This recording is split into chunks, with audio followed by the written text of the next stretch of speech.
Hey, this is JD from Boom Dopamine Shift. And if you've been here a while, you already know my story about how I died. I was clinically dead, and I was resuscitated.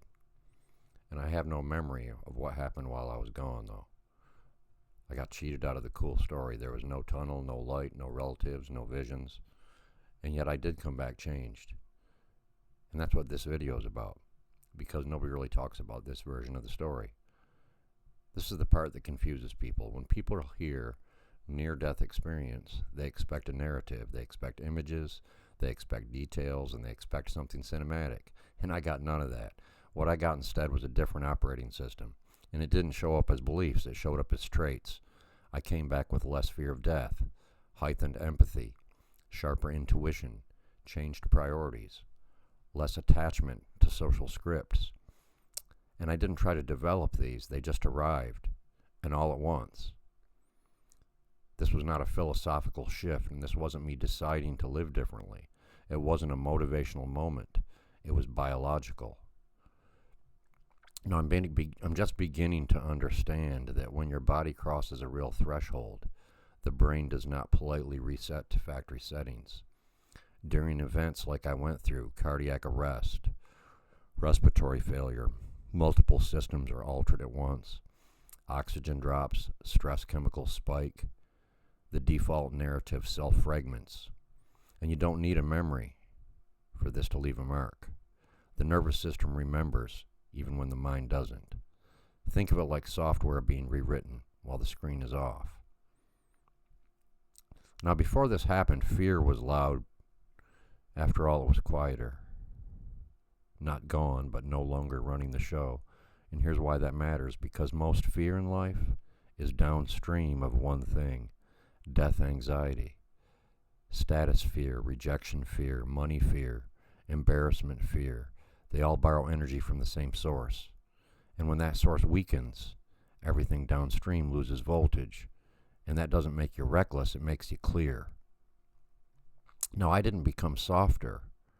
I just became more perceptive somehow. When the ego grip loosens, you stop assuming everyone is a threat, a competitor, or an obstacle, and you begin to see people as nervous systems doing their best with bad wiring and constant stimulation. And that changes how you listen, how you judge, and how you react. You're less reactive because you're less defended.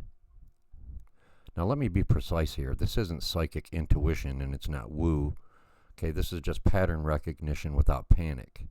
When fear quiets down, the brain stops over-narrating, and you start noticing tone shifts, timing, micro inconsistencies, energy changes in conversations. You trust your first read more, not because it's magical, but because it's uncluttered. Okay? Now, things that used to feel urgent started feeling optional. Noise lost its pull. Drama felt staged. Status felt hollow. And here's the uncomfortable part. Once you see it, you can't unsee it. You can still participate in society, but you're no longer hypnotized by it. And that can feel isolating at first, because most people are still chasing relief, validation, or distraction. And we're not better than them. We're just awake to a different layer, that's all. Now, the mistake people make after this kind of event is they go searching for a story. They want to remember something. They want imagery. They want meaning wrapped in pictures. And I understand that urge, but here's the truth. Memory would give you a narrative, while change gives you evidence. And evidence is harder to fake. Trying to force recall through hypnosis or regression often creates certainty without truth. And you don't need that. The transformation already happened.